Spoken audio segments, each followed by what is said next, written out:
Il y a un ban, ce qui est une défense. On ne peut pas photographier ou filmer un coffre, un cercueil, pardon, qui revient d'Irak, couvert du drapeau américain. C'est strictement défendu par le Pentagone et le gouvernement de Bush.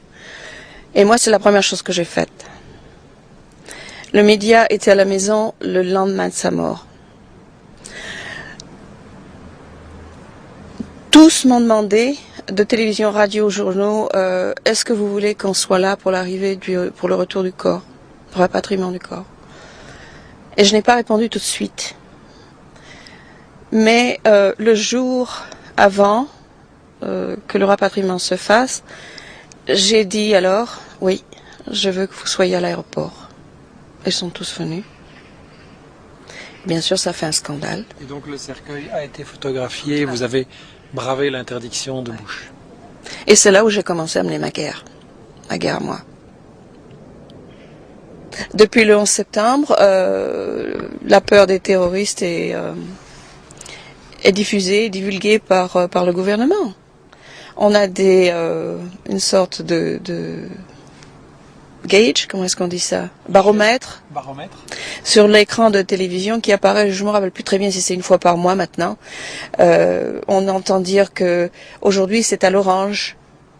Ou alors c'est au vert. Au vert c'est très bien, mais si on passe à l'orange, c'est qu'il ne faut pas prendre telle route. Il est possible qu'il y ait un attentat quelque part de ce côté-là. Enfin, des choses comme ça sans arrêt. Mais je ne veux pas commencer à ouvrir les portes d'explication. Pourquoi? Il n'y a pas d'explication. Les seules explications sont le pétrole et l'eau. Parce qu'on oublie l'eau. Et l'Irak a tout ça. Vous savez ce qu'on nous a montré le jour des élections irakiennes à la télévision américaine?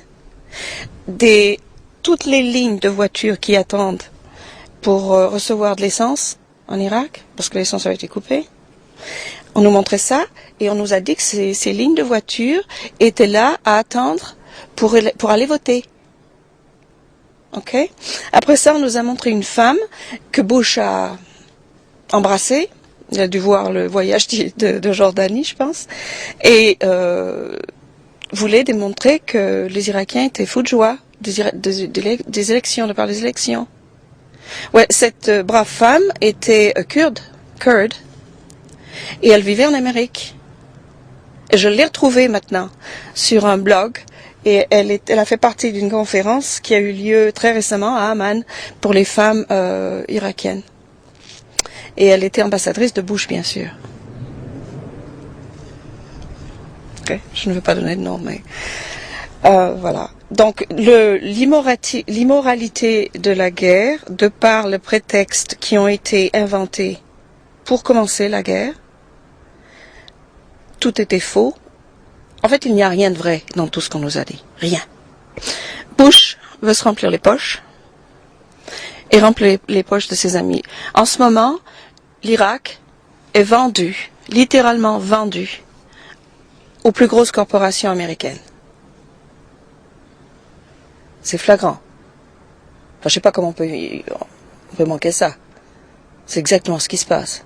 Ça n'est pas beaucoup dit à la télévision, oui. Ça n'est pas montré. Non, il ne faut quand même pas avoir inventé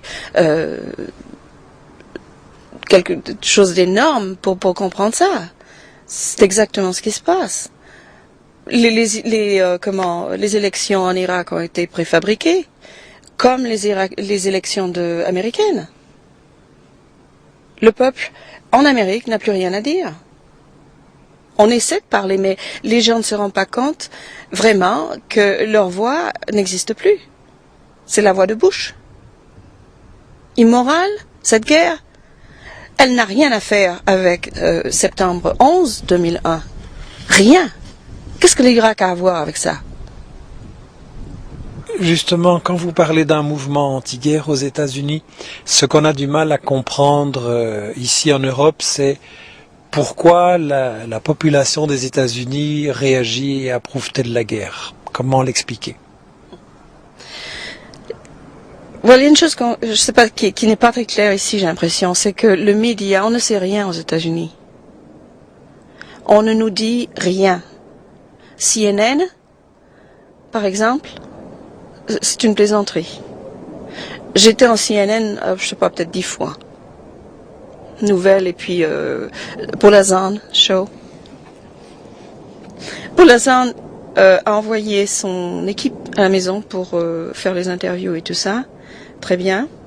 Et puis elle m'a envoyé une limousine pour aller à Sacramento au studio satellite pour faire une chose en direct, ouais. Je suis venue et puis elle a eu la malheureuse idée de me demander ce que je pensais de la guerre en Irak et ce que je pensais de Bush. Ah ben je lui ai dit, mais on a coupé. L'interview, oui, tout l'interview est passé, très bien. L'histoire de mon fils, tout ça. Mais quand on est venu à la guerre, well,